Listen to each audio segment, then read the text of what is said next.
الحج اشہر معلومات فمن فرض فیہن الحج فلا رفث ولا فسوق ولا جدال فی الحج وما تفعلوا من خیر یعلمہ اللہ وتزودوا فإن خیر الزاد التقوی واتقون یا اولی الالباب۔ صدق اللہ العظیم۔ پچھلے رکوع سے مناسک حج کا تذکرہ شروع ہو چکا تھا، اور اس کے ضمن میں خاص طور پر یہ کہ اگر کوئی حج کا احرام باندھ کر یا عمرے کا احرام باندھ کر سفر شروع کر دے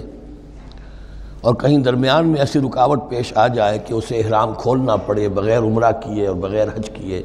تو اس صورت میں کیا قواعد و ضوابط ہیں۔ اب جو یہ رکوع ہے 25واں، اس میں حج کا اصل فلسفہ، اس کی اصل حکمت، اس کی اصل روح کا بیان ہے۔ الحج اشہر معلومات، حج کے مہینے ہیں جو معلوم ہیں، یعنی جو بھی پہلے سے عرب میں رواج چلا آ رہا تھا اس کی توثیق ہو گئی کہ واقعتاً یہ اللہ تعالیٰ ہی کی طرف سے۔ تو حج کے کا جہاں تک ٹائمنگ کا تعلق ہے، مواقیت کا تعلق ہے، وہ گویا کہ اللہ تعالیٰ کی طرف سے توثیق فرما دی گئی۔ فمن فرض فیہن الحج، تو جو کوئی بھی اپنے اوپر لازم کر لے ان مہینوں میں حج کو، لازم کر لے سے مراد نیت پختہ کر لے، اور نیت پختہ کرنے کی علامت احرام باندھ لے۔ فمن فرض فیہن الحج، تو حج کے لیے جو اپنے اوپر لازم کر لے، فلا رفث ولا فسوق ولا جدال فی الحج، تو احرام کی حالت میں یہاں لفظ حج آیا ہے، ان میں سے پہلی قید جو ہے فلا رفث، تو کوئی شہوت کی بات نہیں ہونی چاہیے۔ میاں بیوی بھی ساتھ حج کر رہے ہیں تو احرام کی حالت میں وہی قید ہے کہ جو اعتکاف کی حالت میں ہے۔ باقی یہ کہ فسوق اور جدال، اللہ کی نافرمانی یا باہم جھگڑنا،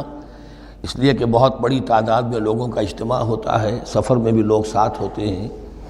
تو لوگوں کے غصوں کے پارے جلدی چڑھ جاتے ہیں، اس میں خاص طور پر روکا گیا کہ یہ ہے کہ اس میں امن ہو اور سکون ہو۔ اور آج بھی واقعہ یہ ہے کہ دنیا میں معجزات میں سے ہے یہ، اتنی بڑی تعداد میں لوگوں کا جمع ہونا، اور وہاں امن رہتا ہے، وہاں وہ جنگ و جدال اور جھگڑا اور فساد وغیرہ قطع نظر نہیں آتا۔ یا تو یہ کہ پچھلے دنوں میں کچھ سیاسی اعتبار سے کوئی مہمیں اٹھائی گئی ہیں، یا یہ کہ کچھ چور اچکوں نے بھی جانا شروع کر دیا ہے وہاں پر، لیکن جھگڑا اور جو گالم گلوچ کی نوبت ہم نے اپنے آنکھوں سے نہیں دیکھی، سے 5-6 مرتبہ حج کی سعادت حاصل ہوئی ہے۔ فلا رفث ولا فسوق ولا جدال فی الحج وما تفعلوا من خیر یعلمہ اللہ، اور جو خیر بھی تم اس کے دوران کرو گے اللہ کے وہ علم میں ہوگا۔ نوافل پڑھ رہے ہو، اضافی طواف کر رہے ہو، کوئی اور بھی جو کام کر رہے ہو، تو اس میں کسی اور کو دکھانے کی ضرورت نہیں ہے، اپنے خاموشی کے ساتھ انسان وہ اپنی جو بھی نیکی مزید کما سکے کمائے، جو بھی مناسک حج ہیں ان پر مستزاد۔ وَتَزَوَّدُوا فَإِنَّ خَيْرَ الزَّادِ التَّقْوَىٰ، اور سفر کے لیے زاد راہ ساتھ لے لیا کرو، اور بہترین زاد راہ تقویٰ ہے۔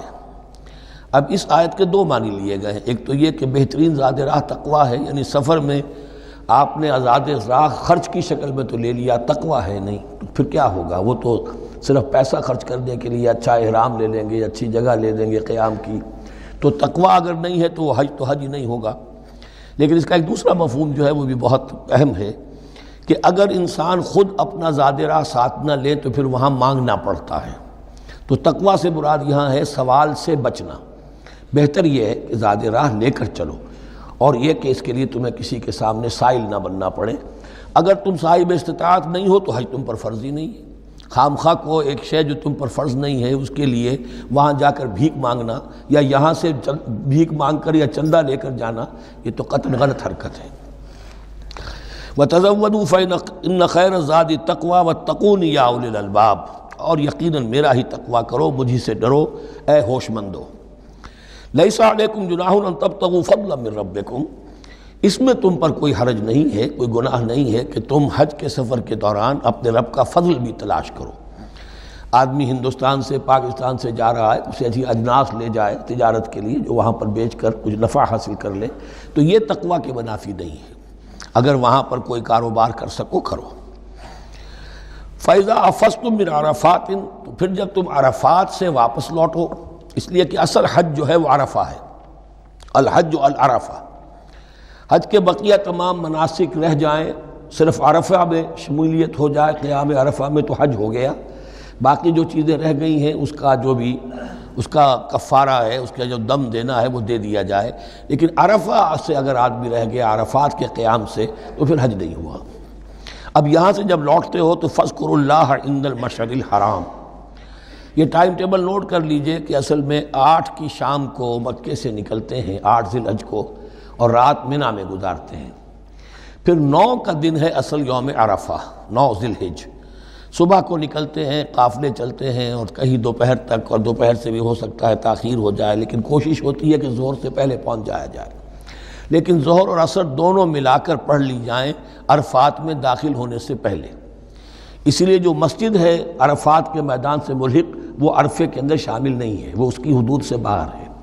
تو اصلیے اس کا افضل یہی ہے کہ ظہر اور عصر ملا کر وہاں پڑھی جائیں، اور اس کے بعد سے غروب آفتاب تک قیام ہے، وہ عرفات کا قیام ہے، اس میں کوئی نماز نہیں، یعنی جو روایتی جو عبادت ہے اس کے سب دروازے بند۔ اب تو اگر دعا کی آپ کے اندر ایک روح پیدا ہو چکی ہے، اپنے رب سے ہم کلام ہو سکتے ہیں، اور آپ کو حلاوت مناجات حاصل ہو گئی ہے تو دعا مانگتے رہیے، بس یہی ہے دعا۔ قیام عرفہ جو ہے کھڑے ہو کر بیٹھے ہوئے جس طرح بھی ہو اللہ سے مناجات کرو، یا پھر یہ کہ اگر اس میں کبھی ہو جائے کسی وجہ سے تو آدمی تلاوت کرے، لیکن یہ کہ عام نماز نہیں۔ فَإِذَا أَفَضْتُم مِّنْ عَرَفَاتٍ فاذكروا اللَّهَ عِندَ الْمَشْعَرِ الْحَرَامِ، یہ مزدلفہ کا قیام ہے، 9 کی شام کو مغرب کی نماز کا وقت ہو چکنے کے بعد وہاں سے روانگی ہے، لیکن وہاں مغرب کی نماز پڑھنے کی اجازت نہیں ہے۔ اب جاؤ اور مغرب اور عشاء دونوں جمع کرو اس میں مشعر حرام یعنی مزدلفہ میں، وَاذْكُرُوهُ كَمَا هَدَاكُمْ، اور یاد کرو اسے، ذکر کرو جیسے کہ تمہیں اس نے ہدایت دی ہے۔ اس سے مراد ہے کہ جو کچھ اللہ کے رسول نے تمہیں سکھایا ہے، ذکر کے جو طور طریقے ہیں اس کے لیے جو بھی طریقے ہیں وہ اللہ نے ہدایت دی اپنے رسول کے ذریعے۔ وَإِن كُنتُم مِّن قَبْلِهِ لَمِنَ الضَّالِّينَ، اور یقیناً اس سے پہلے تو تم گمراہ لوگوں میں سے تھے، تمہیں معلوم نہیں تھا، حج کی شکل باقی رہ گئی تھی، اس کی روح ختم ہو گئی تھی، اس کے مناسک میں بھی تم نے رد و بدل کر دیا تھا، وہ آگے آ رہا ہے۔ ثم افیضوا من حیث افاض الناس، پھر پلٹو وہیں سے جہاں سے کہ سب لوگ پلٹتے ہیں۔ قریش نے یہ کہا تھا کہ ہماری خاص حیثیت ہے کہ ہم تو منی ہی میں مقیم رہیں گے، باہر سے آنے والے لوگ عرفات جائیں اور عرفات سے پھر واپس لوٹیں، یہ سارے مناسک ہمارے لیے نہیں ہیں، ہم تو مکے والے ہیں اور ہماری شان یہ ہے کہ ہم عرفات نہیں جائیں گے، منی ہی میں قیام رہے گا۔ یہاں بتایا گیا کہ یہ تم نے غلط بات ایجاد کر لی ہے، ثم افیضوا من حیث افاض الناس، جہاں سے سب لوگ لوٹتے ہیں یعنی میدان عرفہ سے، وہیں سے لوٹیں۔